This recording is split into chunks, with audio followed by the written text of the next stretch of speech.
خواتین و حضرات کی خدمت میں سویڈن کے دارالحکومت اسٹاکہولم سے عارف کسانہ کا سلام پہنچے۔ آج کے ولاگ میں ہم ورک پرمٹ کے حوالے سے بات کرتے ہیں، کیونکہ اکثر یہ سوال آتا ہے کہ سویڈن کا ورک پرمٹ لینے کا طریقہ کار کیا ہے، اس کے مختلف سٹیپس کیا ہیں، اس کے لیے کون کون سی ریکوائرمنٹس ہیں۔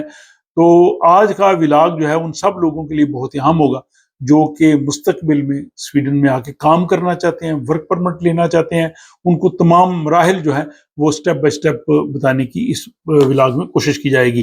تو سب سے پہلے یہ ہے کہ سویڈن میں جو ہے وہ ہر کسی کو ورک پرمٹ نہیں چاہیے۔ کچھ لوگ ایسے ہوتے ہیں کہ جن کو یہاں پہ کام کرنے کے لیے ورک پرمٹ کی ضرورت نہیں ہوتی، اور کچھ لوگ ہیں جن کو ورک پرمٹ کی ضرورت ہوتی ہے۔ تو پہلے ہم بتاتے ہیں کہ وہ لوگ جن کو سویڈن میں کام کرنے کے لیے ورک پرمٹ کی الگ سے ضرورت نہیں ہوتی، تو سب سے پہلے اس میں وہ لوگ آتے ہیں جو سویڈن کے نیشنلز ہیں، یا جن لوگوں کے پاس رہائشی ویزا ہے، ریزیڈنس پرمٹ ہے، یہاں پہ رہ رہے ہیں، ان کو جو ہے وہ الگ سے ورک پرمٹ لینے کی ضرورت نہیں ہوتی۔ اس کے علاوہ جو لوگ یہاں اعلیٰ تعلیم کے لیے آتے ہیں، سویڈش یونیورسٹیز یا کالجز کے اسٹوڈنٹس، ان کو بھی ضرورت نہیں ہے۔ جو لوگ یہاں پہ تحقیق کے لیے آتے ہیں، ریسرچرز آتے ہیں خاص ریسرچ ورک کے لیے، ان کو بھی الگ سے جو ہے وہ ورک پرمٹ کی ضرورت نہیں ہوتی۔ ان کے پاس وہ ایک خاص ورک پرمٹ ہوتا ہے جس کام کے لیے آئے ہوتے ہیں۔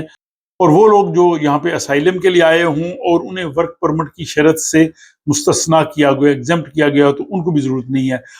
علاوہ ازیں یورپی یونین کے جو شہری ہیں ان کو بھی سویڈن کا ورک پرمٹ لینے کی ضرورت نہیں ہوتی۔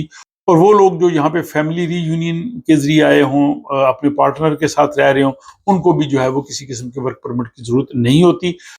اس کے علاوہ کچھ خاص ویزے ہیں، جیسے وہ لوگ جو ورکنگ ہالیڈے ویزا لے کے آتے ہیں جن کی عمر 18 سے 30 سال ہے، اور ان کا تعلق جو ہے وہ Australia, Hong Kong, Canada, Japan, New Zealand اور ساؤتھ کوریا سے ہو، تو ان کو بھی الگ سے ورک پرمٹ کی ضرورت نہیں ہوتی۔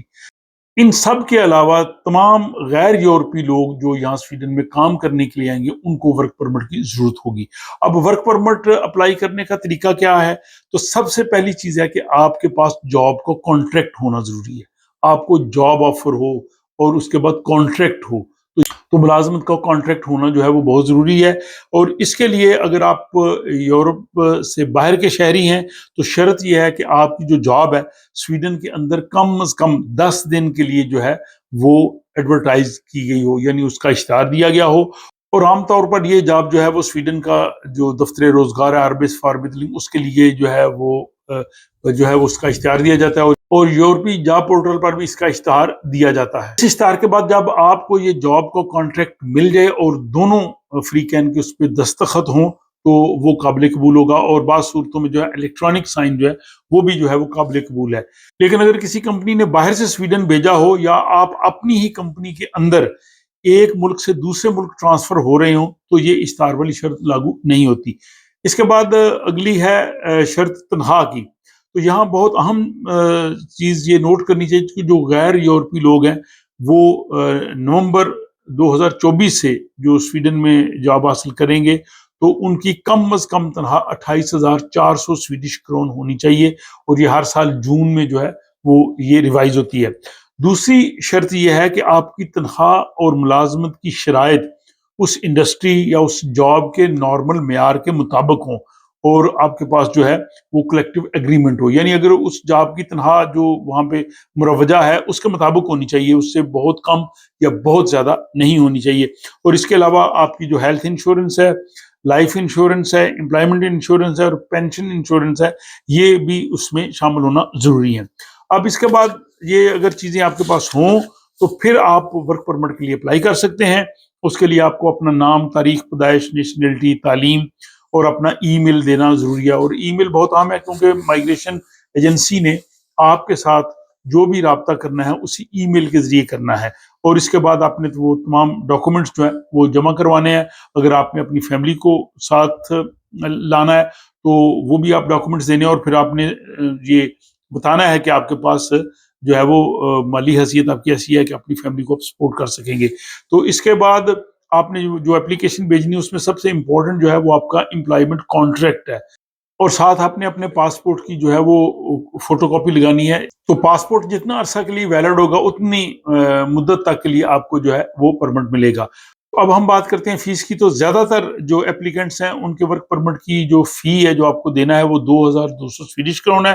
اگر آپ اپنے ساتھ اپنی فیملی لا رہے ہیں تو پھر فیس ہوگی 1,500 سویڈش کرون، اور اگر ساتھ بچے آ رہے ہیں تو فی بچہ فیس جو ہے وہ 750 سویڈش کرون ہے. یہ ساری فیس جو ہے وہ اپنے اپلیکیشن کے ساتھ جمع کرانی جب مائگریشن ایجنسی کو آپ ورک پرمٹ کے لیے اپلائی کر رہے ہیں. اور یہ فیس آپ آن لائن بھی جمع کروا سکتے ہیں یا سویڈن کے باہر سے اگر آپ اپلائی کر رہے ہیں تو ظاہر ہے سویڈش ایمبیسی میں آپ کو جو ہے وہ جمع کروانی ہے. لیکن صرف جاپان کے جو شہری ہیں ان کو ورک پرمٹ کی فیس ادا نہیں کرنا پڑتی.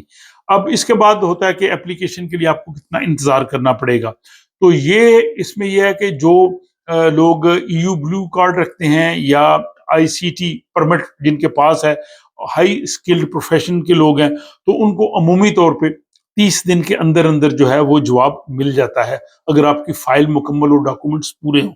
اور باقی جو لوگ ہیں ان کو اگر ہم اکتوبر 2024 سے دیکھیں تو اس میں 1 مہینے سے 15 مہینے لگ سکتے ہیں. لیکن عمومی طور پہ ایوریج جو ہے وہ انڈسٹری کے لیے 4 مہینے کے اندر اندر جو ہے وہ آپ کو مائگریشن ایجنسی جواب دے دیتی ہے. اسی لیے اکثر لوگ پوچھتے ہیں کہ ہم نے دے دیا، ہمیں کتنا وقت لگے گا. تو جیسے میں نے یہ بتایا کہ بلو کارڈ والے عموماً ان کو 1 مہینے کے اندر، اور باقی جو ہیں وہ 4 مہینے، لیکن 1 مہینے سے 15 مہینے بھی لگ سکتے ہیں. تو یہ ڈیپینڈ کرتا ہے آپ کے کیس پہ، آپ کے ڈاکومنٹس پہ، آپ کی کمپنی پہ، اور کس طرح کا جو ہے وہ آپ کی جاب کی نوعیت ہے. یہ تمام فیکٹرز جو ہیں وہ اس میں کرتے ہیں. اب اگر آپ کا ورک پرمٹ منظور ہو جائے تو پھر مائگریشن ایجنسی آپ کو ای میل کرے گی اور اگلے تمام جو مراحل آنے ہیں وہ تمام آپ کو بتا دے گی کہ آپ نے کیا کیا کرنا ہے. اگر آپ 3 مہینے سے زیادہ کے لیے سویڈن آ رہے ہیں تو پھر ظاہر ہے آپ کو ریزیڈنس کارڈ لینا پڑے گا.